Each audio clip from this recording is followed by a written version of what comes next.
मत पक्ष छाया समेधितान। हजुरको प्वाखको छायामा हुर्केका हौं हामी। हजुरलाई हामीले माता भने पनि भो, पिता भने पनि भो। हजुरले हामीलाई बिर्सिनु भयो होला, हामीले हजुरलाई बिर्सिनु हुँदैन। हामीले हजुरलाई बिर्सिनु हुँदैन नि काकाजी। हजुर कहाँ तीर्थ गएको भने मैले सुनेको थिएँ। तीर्थानि क्षेत्र मुख्यानि सेवितानि ह भूतले। तीर्थ सेवा गर्नुभयो, क्षेत्र सेवा गर्नुभयो। तर वास्तवमा हजुरहरू जस्ता भागवतले तीर्थयात्रा गर्नुपर्ने हो र? यो भागवत धर्मको रहस्य के हो मैले बुझिन नि काका। हजुरहरू तीर्थयात्रा गइरहनु पर्छ र? महाभागवतहरू नै तीर्थ हुन रे। झुण्डका झुण्ड भागवतहरू झुण्ड बनाएर हिँड्छन्। अहिले त सबैजना गाडीमै हिँड्न थालिहाले। झुण्ड बनाएर हिँड्दाखेरि ती भागवतहरू आउँदाखेरि नारायण नारायण नाम संकीर्तन गर्दै आउँछन्। हरे राम भन्दै आउँछन्। श्री कृष्ण गोविन्द हरे मुरारे भन्दै भगवानको नाम लिनु बाहेक कुन देशमा के समाचार भयो, कसले के आन्दोलन गरे, कसको घरमा के भयो, कसकी सासुबारीले के गरे, कसको छोरोले के गरो, त्यो सारा संसारको चिन्तालाई त्यागेर केवल भगवान नाम संकीर्तन गर्दै आउने ती ऋषिहरू छन्, ती साधु महात्माहरू छन्। तिनीहरूको चरणमै काशी क्षेत्र छ। जहाँ हिँड्दै गए त्यही काशी हो। उनीहरूको घुँडा नै के हो रे? त्यो नै रामेश्वर क्षेत्र हो। उनीहरूको हृदय नै के हो? मुक्ति क्षेत्र हो। उनीहरूको शिर नै बद्रिकाश्रम हो। उहाँहरूको मुख नै गङ्गोत्री हो। त्योभन्दा अर्को तीर्थ क्षेत्र खोजिरहनु पर्छ र? पर्दैन। हजुरहरू नै तीर्थ हो नि। भवद्विधा भागवताः तीर्थभूता स्वयं विभो। हजुरहरू नै तीर्थ हो नि। किन तीर्थाटन गर्छन् त यी भागवतहरू? किन तीर्थ क्षेत्रमा घुम्छन्?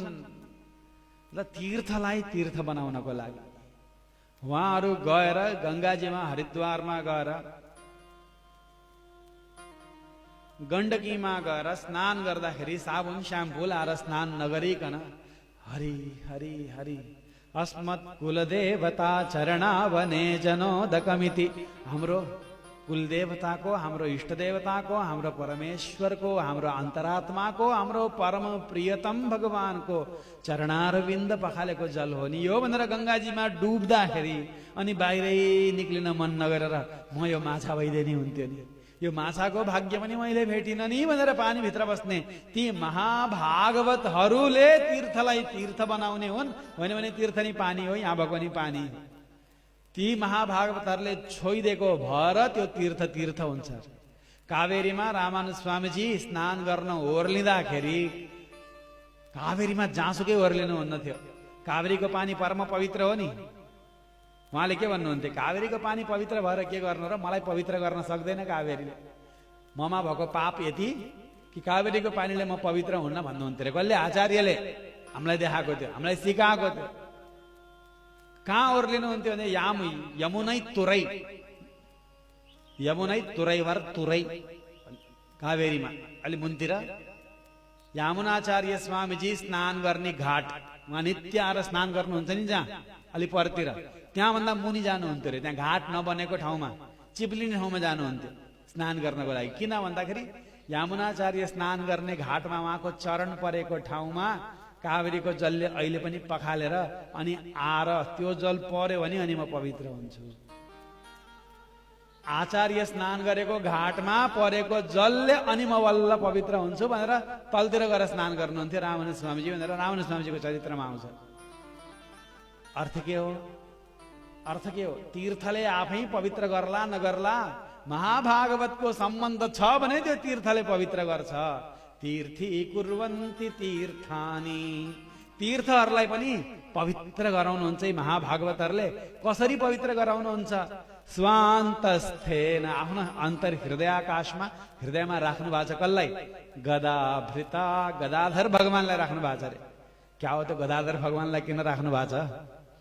मुरलीधारीलाई राख्नु भएको छ भने हुन्न, पद्मधारी भगवानलाई राख्नु भएको छ भने हुन्न, श्रीपतिलाई राख्नु भएको छ भने हुन्न, नारायणलाई राख्नु भएको छ भने हुन्न, गदाधरलाई राख्नु भएको छ भनेको के हो?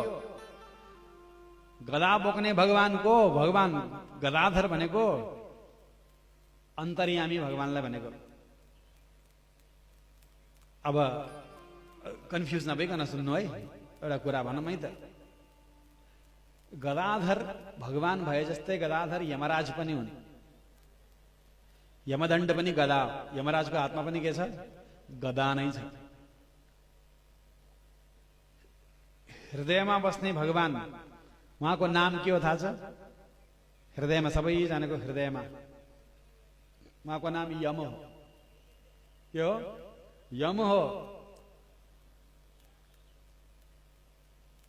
यमो वैवस्वतो राजा सर्वेषां हृदि विष्ठितः तेन चेत अविवादस्ते मा गंगाम मा कुरून गमः।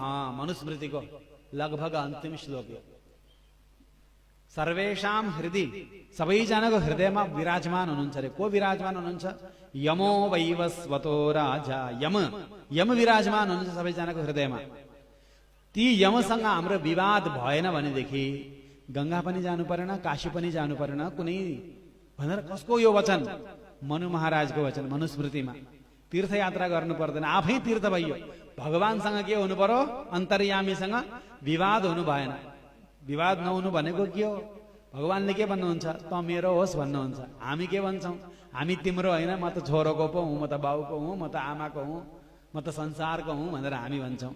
भगवानले त्वम्मे भन्नुहुन्छ, हामी के भन्छौँ? अहम्मे भन्छौँ अरे। त्यो विवाद छ। त्यो विवादलाई त्याग्दिने भगवानले त मेरो होस् भन्दा हो प्रभु म हजुरकै हुँ भनेर शरणागति गरियो भनेदेखि अनि ती शरणागतहरू गंगा पनि जानु परेन, काशी पनि जानु परेन, कहीँ तीर्थयात्रा गर्नु परेन, आफै तीर्थ स्वरूप भए।